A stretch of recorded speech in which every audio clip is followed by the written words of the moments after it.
I got so much motherfucking design on right now. Break it down, bring it back, make it clap. I got 3 old thoughts, new block, where that thing. Bitches on my line, and you know they come straight. Hold up, what it not, 45, scope it cash like, whoa. I ain't fucking with these hoes, I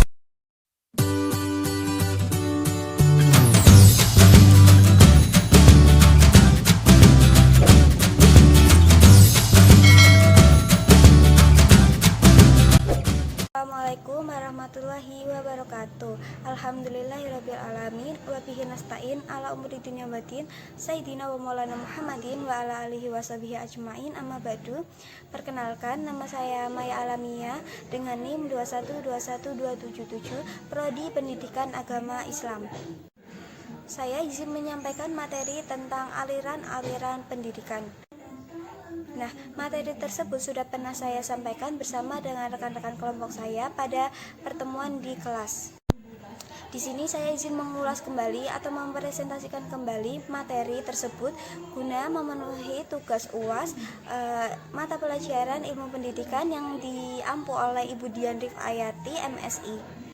Di sini ada beberapa pokok pembahasan. Yang pertama adalah pengertian dari aliran-aliran pendidikan dan macam-macam aliran pendidikan.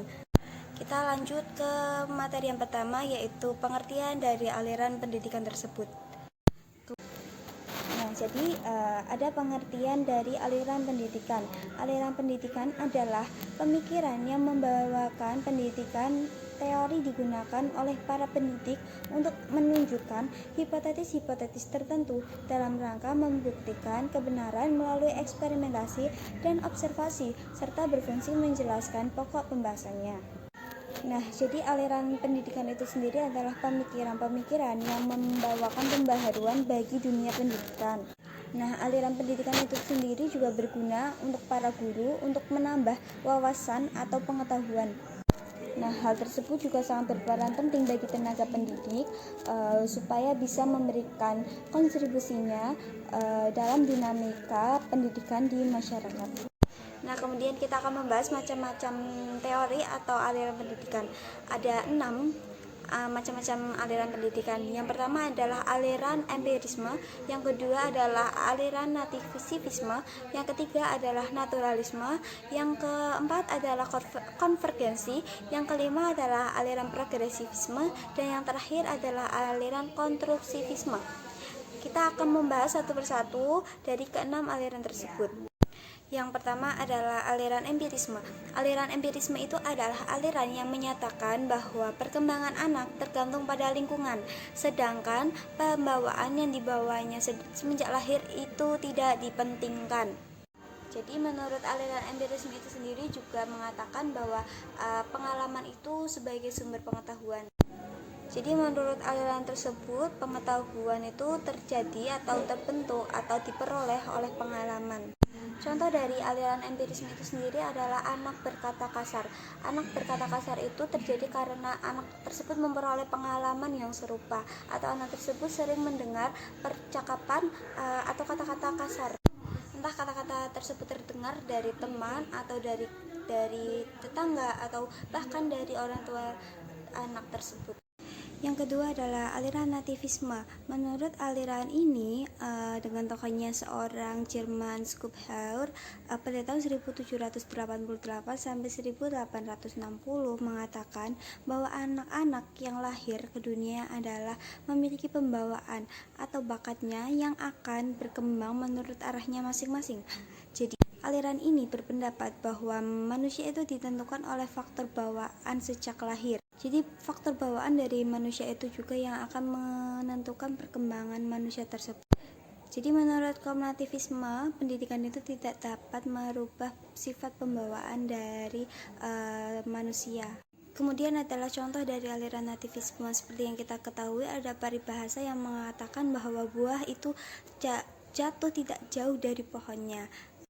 Seperti sifat dari anak itu tidak akan jauh berbeda dengan sifat orang tuanya, atau bakat dari anak tersebut juga biasanya mewarisi bakat yang dimiliki oleh orang tuanya. Nah, pasti juga ada anak yang mirip banget dengan orang tuanya, baik fisik ataupun bakatnya ya. Nah, jadi itu adalah sifat pembawaan dari manusia. Yang ketiga adalah aliran naturalisme. Rawlsius berpendapat setiap anak yang baru dilahirkan pada hakikatnya memiliki pembawaan yang baik. Namun pembawaan yang baik terdapat pada setiap anak itu akan berubah karena dipengaruhi oleh lingkungan. Jadi menurut aliran tersebut bahwa setiap manusia yang lahir ke dunia ini memiliki sifat bawaan itu yang baik. Tapi sifat bawaan yang baik itu akan berubah secara sendirinya karena pergaulan atau perilaku yang ada di lingkungannya. Nah, menurut aliran tersebut, kita sebagai manusia itu dilahirkan dalam keadaan yang suci atau baik. Nah, jadi diri kita sendiri yang dapat merubah mau nggak kita tetap baik atau kita mengikuti faktor lingkungan kita. Karena lingkungan di sekitar kita itu belum tentu lingkungan yang 100% baik. Kemudian aliran yang keempat yaitu aliran konvergensi. Pelopor aliran konvergensi yaitu William Stern pada tahun 1871 sampai 1939, seorang ahli ilmu Jawa berbangsa Jerman mengatakan bahwa seseorang lahir dengan pembawaan baik dan juga pembawaan buruk.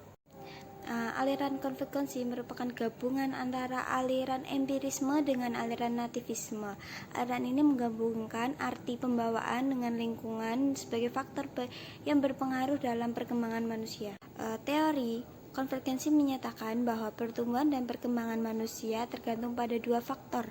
Yang pertama adalah bakat atau pembawaan, dan yang kedua adalah lingkungan atau sekolah. Teori ini mengakui bahwa manusia lahir sudah membawa bakat atau potensi dasar yang dapat dikembangkan. Jadi menurut aliran ini, manusia itu lahir bukan hanya memiliki faktor pembawaan yang baik, tapi juga ada faktor bawaan yang buruk. Dan aliran ini juga menyatakan bahwa manusia itu sudah memiliki bakatnya sejak lahir. Aliran yang kelima yaitu aliran progresivisme. Aliran ini memandang bahwa peserta didik memiliki akal dan kecerdasan, ditunjukkan dengan fakta bahwa manusia memiliki kelebihan jika dibandingkan dengan makhluk lain.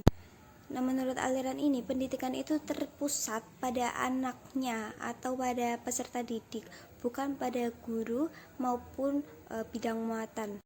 Nah, contoh dari aliran progresivisme itu sendiri adalah kebebasan kita sebagai siswa atau murid dalam menentukan jurusan yang akan kita pilih. Dan kita juga bisa bebas memilih tempat di mana kita mau bersekolah. Aliran konstruktivisme menegaskan bahwa pengetahuan mutlak diperoleh dari hasil konstruksi kognitif dalam diri seseorang melalui pengalaman yang diterima lewat panca indera, yaitu penglihatan, pendengaran, peraba, penciuman, dan perasa. Nah, menurut aliran konstruktivisme ini menegaskan bahwa siswa itu harus aktif dalam mengembangkan pengetahuannya, dan siswa juga harus bertanggung jawab dengan hasil belajarnya. Dengan demikian, siswa akan menjadi lebih aktif dan menjadi lebih kreatif, sehingga mampu berdiri sendiri dalam kehidupan kognitif mereka. Jadi menurut aliran ini menginginkan supaya siswa itu pede dengan kemampuannya. Aliran pendidikan itu ada banyak, karena kita itu sebagai manusia itu memiliki pola pikir atau pemikiran itu yang berbeda-beda, tidak sama dengan pemikiran manusia yang lain. Misal, pemikiran si A itu adalah pemikiran pada aliran nativisme. Apa mungkin pemikiran si B juga sama? Kan tidak. Jadi pemikiran dari setiap orang dari A sampai Z itu pasti berbeda-beda, mengikuti dengan pola pikirnya masing-masing. Jadi menurut si A, aliran nativisme itu benar, belum tentu menurut si B itu aliran itu benar. Menurut si B, aliran progresivisme itu benar, tapi belum tentu si C membenarkan aliran tersebut. Jadi kita itu memiliki cara pandang atau pemikiran itu yang berbeda-beda. Jadi kita mempunyai aliran yang banyak itu menyesuaikan dengan pemikiran masing-masing orang.